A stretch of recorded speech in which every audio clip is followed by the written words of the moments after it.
There has been a genuine debate since the Great Recession started in 2007, 2008, particularly the financial crisis of 2008. There are really two narratives explaining what happened. One is more radical than the other.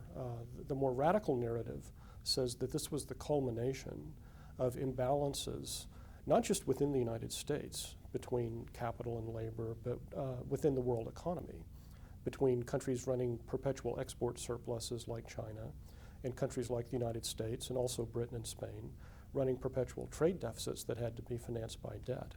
And that all of this was building up out of kilter over 30 or 40 years, really from the late 70s, from Carter and Reagan onwards. And it's essentially an industrial system that crashed. And the financial crisis was just part of it.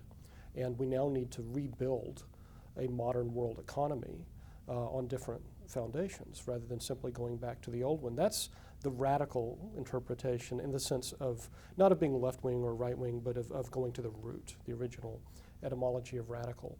The more predominant and much more optimistic interpretation is that there was nothing wrong with the system in the US or the world, or the form that globalization took in the 90s, or the form that deregulation took after the 1970s. All of that was fine, all of that was good. Mistakes were made by central banks, perhaps by the Federal Reserve. There might have been a little more regulation of the banking community. And if you accept this interpretation, then you don't really have to rethink the system. There was no systemic failure, there was simply a failure of policy. And indeed, there were no crimes committed because the policymakers were good, well-meaning people. They were committed errors of the mind, not of the heart. And if you just have Dodd-Frank here and perhaps you break up some banks there or change asset allocation rules, in that case, we can go back to this booming economy of the Reagan and Clinton eras.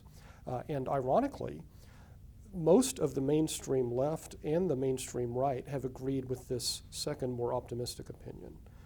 For example, the Break Up the Banks movement, it may seem radical, but actually it's not addressing these fundamental issues of global imbalances and the location of production in the developing countries versus the developed world. It's simply focused on the financial sector as though it were the cause of the crisis, whereas this other systemic interpretation sees the crisis in finance as being a symptom of a deeper underlying malady, not the actual cause of the Great Recession itself. And I think until we get beyond simply thinking we can patch up this aspects of the financial system and then go back to business as usual, up until 2006, 2007, that we really won't be able to have, I won't even say a recovery because I don't like the term recovery. We need reconstruction. We need renewal, renovation, rebuilding, whatever metaphor you want to use. It's not recovery because recovery implies that you're going back to the system that existed before. In my view, that system is broken, just as the system before the Great Depression of the 1930s was permanently shattered. And the countries of the world had to create a new system during the Depression and during World War II, which then lasted up until the next crisis. So I think that's what we're looking at.